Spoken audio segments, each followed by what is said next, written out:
લક્ષ્ય ન્યૂઝ, એક નજર, એક લક્ષ્ય. કલા ઉત્સવ તેમજ વિજ્ઞાન મેળો વિકસિત જાતિ અનુજાતિ આશ્રમ શાળા ખાતે યોજાયેલ. તાલુકા શાળા 2 ક્લસ્ટરમાં સમાવિષ્ટ તમામ પ્રાથમિક શાળાનું ક્લસ્ટર કક્ષાનું બાળ વૈજ્ઞાનિક પ્રદર્શન તેમજ કલા ઉત્સવ યોજાયો, જેમાં બાળ વૈજ્ઞાનિકો દ્વારા 5 વિભાગમાં થઈ કુલ 17 જેટલી કૃતિઓ પ્રદર્શનમાં મૂકવામાં આવેલ. બાળ વૈજ્ઞાનિક પ્રદર્શનમાં ભાગ લેનાર તમામ બાળ વૈજ્ઞાનિકો તેમજ કલા ઉત્સવમાં ભાગ લીધેલ તમામ વિદ્યાર્થીઓને કોઓર્ડિનેટર પ્રજાપતિ પુનિત કુમાર પી હસ્તે ઇનામ તેમજ પ્રમાણપત્ર આપી પ્રોત્સાહિત કરવામાં આવેલા હતા.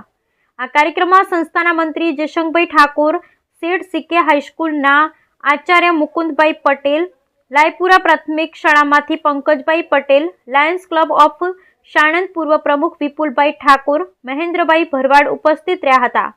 સુંદર આયોજન કરવા બદલ તેમજ બાળ વૈજ્ઞાનિકને માર્ગદર્શન આપનાર તમામ ગુરુજનોનું તેમજ પ્રદર્શનને સફળ બનાવનાર તમામ શાળા પરિવારનો કોઓર્ડિનેટર દ્વારા આભાર માનવામાં આવ્યો હતો. તેમજ પુનિતભાઈ દ્વારા બાળકોને તમે આવતીકાલના ગુજરાતના સાહિત્ય અને વારસાને ઉજાગર કરનાર ઉત્તમ કક્ષાના કલાકારો અને ભારતનું નામ પૂરા વિશ્વમાં રોશન કરનાર વૈજ્ઞાનિક છો તેમ સંદેશ આપવામાં આવ્યો હતો. પુનિતભાઈ દ્વારા તાલુકા કક્ષાના બાળ વૈજ્ઞાનિક પ્રદર્શનમાં તેમજ કલા ઉત્સવમાં ભાગ લેવા જનાર તમામ બાળ વૈજ્ઞાનિકોને આભાર સહ અભિનંદન પાઠવવામાં આવ્યા હતા. બ્યુરો રિપોર્ટ ગુલાબ બૌદ્ધ, સાણંદ.